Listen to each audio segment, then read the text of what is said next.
ரிஷப ராசி நேயர்களுக்கான target reading 2025க்கு என்ன வருது அப்படின்னு நம்ம சொல்லி பார்க்கலாம். ஸோ ரிஷப ராசி சொல்லும் பொழுது வீனஸும் ப்ளஸ் அங்கே யார் நம்மளுக்கு உச்சம் அடைகிறாங்கன்னா மூன். ஸோ ரெண்டுமே ஒரு நல்ல காம்பினேஷன் தான். ஒரு லவ் இருக்கும், ஒரு அஃபெக்ஷன் இருக்கும் அவங்கக்கிட்ட. இமோஷ்னலாக அவங்க வந்து கொஞ்சம் பேலன்ஸ்டாக இருந்தாங்கன்னா நெகட்டிவ் சைட்லேருந்து அவங்க வந்து கண்டிப்பாக காப்பாற்றிக்கலாம் அவங்கள. ஆர் ரொம்ப நம்பிட்டாங்க அப்படின்னும் பொழுது சஃபர் ஆகக்கூடியவங்களும் இவங்க தான். அதே மாதிரி வீனஸ்ன்னு சொல்லும் பொழுது அவங்களே வந்து நல்லா வெல் டு டூவா, அதாவது நல்ல மேக்கப் பண்ணி நல்ல ஒரு ப்ரெசன்டபுளாக வச்சுக்கிறவங்களும் இவங்க தான். அதே மாதிரி பணம் ரீதியாக வந்து கொஞ்சம் செட்டில்டாக ஆகணும் அப்படின்னு நினைக்கிறவங்களும் இவங்க தான். ஸோ இவங்களுக்கு நம்ம நெகட்டிவ் சைடில் பார்க்கும்பொழுது யாரையும் அவ்வளோ நம்பிடாதீங்க.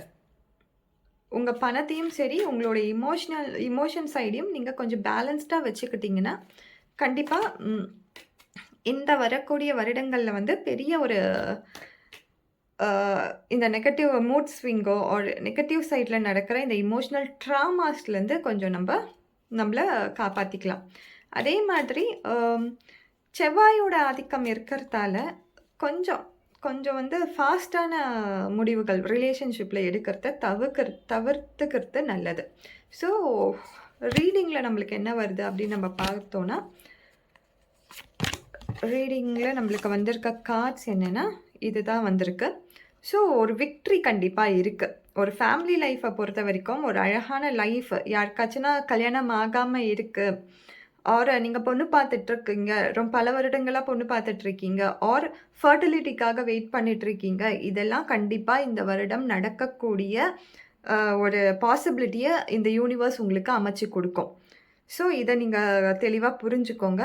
நல்ல விஷயங்களை வந்து கண்டிப்பாக இந்த வருடம் ஒரு வீட்டில் நல்ல சுபகாரியங்கள் நடக்கிறதுக்கான வாய்ப்புகள் கண்டிப்பாக இருக்குது. அதே மாதிரி 6 ஆஃப் வான்ஸ்ன்னு சொல்லும் பொழுது, வான்ஸ்னாலே ஒரு விக்ட்ரி தான். ஒரு மிராக்கல்ஸ்லாம் கண்டிப்பாக நடக்கும், விக்ட்ரி இருக்கும். ஏதாவது ஒரு விஷயம் நீங்கள் கோர்ட் கேஸோ ஆர் லைஃப்பில் வந்து ஏதோ அச்சீவ் பண்ணுறதுக்கான டைம் இது தான். புதுசாக ஏதாவது ஒரு ஃபவுண்டேஷன் போட்டு ஒரு கம்பெனி ஆரம்பிக்கிறது, ஒரு உங்களுக்கான பிராண்டை நீங்கள் ஆரம்பிக்கிறது, ஒரு பல நாளாக நீங்கள் வந்து வாங்கணும்னு நினச்ச ஒரு பொருளை நீங்கள் வாங்கலாம். அதாவது ஆடம்பரமான பொருளை வாங்கிறதுக்கான டைம் கண்டிப்பாக இந்த வருடம் உங்களுக்கு அமைஞ்சு வரும். ஸோ இந்த மாதிரி நல்ல விஷயங்கள்லாம் கண்டிப்பாக நடக்கும் உங்களுக்கு.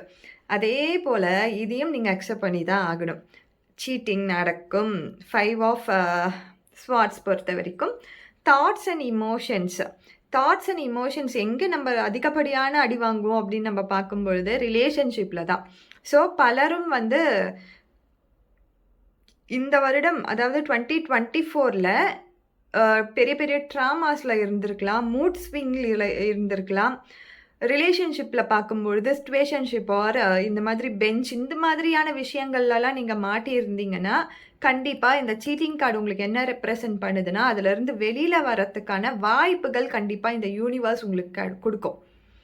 So negative energy, negative side of இமோஷன்ஸ்லேருந்து நீங்கள் வெளியில் வரத்துக்கான விஷயங்கள் கண்டிப்பாக நடக்கும். அதே மாதிரி நீங்கள் வந்து பார்ட்னர்ஷிப் அப்படின்ற ஒரு விஷயம்ல நீங்கள் ஏதோ ஒரு பிஸ்னஸ் பண்ணிகிட்ருக்கீங்க அப்படின்னீங்கன்னா உங்கள் பார்ட்னரை வந்து நீங்கள் ரொம்ப பிலீவ் பண்ணியிருக்கீங்க, ஏதோ ஒரு விஷயம் உங்களுக்கு உறுத்தலாகவே இருக்குது, இப்போ இருக்க சிச்சுவேஷனில் உறுத்தலாகவே இருக்குது அப்படின்னும் பொழுது கண்டிப்பாக அந்த பார்ட்னரோட ஒரு ரியல் ஃபேஸை பார்க்கக்கூடிய சிச்சுவேஷன் கண்டிப்பாக ஏற்படும். அதே மாதிரி ரிலேஷன்ஷிப்பில் நான் ஏற்கனவே சொன்ன மாதிரி தான், நீங்கள் ஏற்கனவே ஒரு ட்ராமாவில் இருக்கீங்க அப்படின்னும் பொழுது கண்டிப்பாக அதுலேருந்து வெளியில் வரத்துக்கான பாசிபிலிட்டி நிறையவே இருக்குது. ஃப்ரெண்ட்ஷிப்பாக இருந்தாலும் சரி, அந்த ஃப்ரெண்ட்ஷிப் வந்து உங்களுக்கு வந்து ரொம்ப ஹெவினஸை கொடுக்குது, ஒரு வேதனையை கொடுக்குது அப்படின்னீங்கன்னா அதுலேருந்துலாம் வெளியில் வரத்துக்கான வாய்ப்புகள் இந்த யூனிவர்ஸ் கண்டிப்பாக இந்த வருடம் கொடுக்கும். ஒரு நல்ல ஒரு ஃபேமிலி லைஃப் கண்டிப்பாக இருக்குது. யாரெல்லாம் நல்ல ஒரு ஃபேமிலி லைஃப் அமையணும்னு காத்துட்ருக்கீங்களோ, மேரேஜ்க்காகவோ ஒரு என்கேஜ்மெண்ட்காகவோ ஒரு நல்ல அலைன்ஸ்க்காகவோ ஒரு உங்கள் லவ்வை சொல்லணும் உங்கள் அம்மா அப்பா கிட்ட, அவங்களுக்கான பர்மிஷன் நீங்கள் வெயிட் பண்ணிட்டுருக்கீங்கன்னும் பொழுது கண்டிப்பாக இதெல்லாமே இந்த வருடம் நல்லபடியாக நடக்கும். பட் ஒரே ஒரு விஷயம் நீங்கள் கவனம் செலுத்த வேண்டிய ஒரு விஷயம் என்னென்னா, இமோஷ்னல்ஸை பேலன்ஸ்டாக வச்சுக்கோங்க. ரொம்ப அதிகப்படியாக ஒருத்தவங்களை நம்புறது, உங்களுக்கு காயப்படுதுன்னு தெரிஞ்சே அவங்க கூட நீங்கள் ஒரு ரிலேஷன்ஷிப்பில் இருக்கிறது, ஸோ இதெல்லாம் கொஞ்சம் நீங்கள் வந்து கவனம் செலுத்த வேண்டும். அதே மாதிரி ஒர்க் வைஸ்ல சரியும், ஒர்க் வைஸ்ல உங்களுக்கு ப்ரமோஷன் கிடைக்கணும்னு நீங்க வெயிட் பண்ணிட்டு இருந்தாலும் சரி, உங்க பிசினஸ வந்து நீங்க வந்து அப்ஸ்கில் பண்ணணும் ஆர் அப்ஸ்கேல் பண்ணணும் அப்படின்னு நினைச்சிருந்தாலும் சரி, மெட்டீரியலிஸ்டிக் லைஃப்ல இந்த வருடம் நல்ல ஃபுல்ஃபில்னஸோட இருப்பீங்க. போன வருடங்கள்ல பட்ட காயம் கண்டிப்பா கவனம் வச்சு, மத்தவங்கள நம்பணுமா, நம்பக்கூடாதா அப்படின்ற அந்த நம்ம கடந்த கால நினைவுபடுத்திட்டு நீங்க செயல்படுத்துனீங்கன்னா, எல்லாமே நல்லபடியா நடக்கும். ஸோ, ம் நீண்ட நாள் ஆசை. யாருன்னா குழந்தை பாக்கியத்துக்காக வெயிட் பண்ணிட்டு இருந்தீங்கன்னா, கண்டிப்பா இந்த வருடம் நடக்கறதுக்கான பாசிபிலிட்டீஸ் இருக்கு. அதற்கான எஃபர்ட்ஸ் அதாவது ஒரு மெடிக்கல் செக்கப் பண்ணிக்கிறதோ, ஹாஸ்பிட்டல்ல போய் நம்மளுக்கான என்னென்னலாம் செய்யணுமோ அதெல்லாம் பண்ணிக்கிட்டீங்கன்னா, கண்டிப்பா இந்த வருடம்ன்றது ஒரு சிறப்பான வருடமா அமையும்.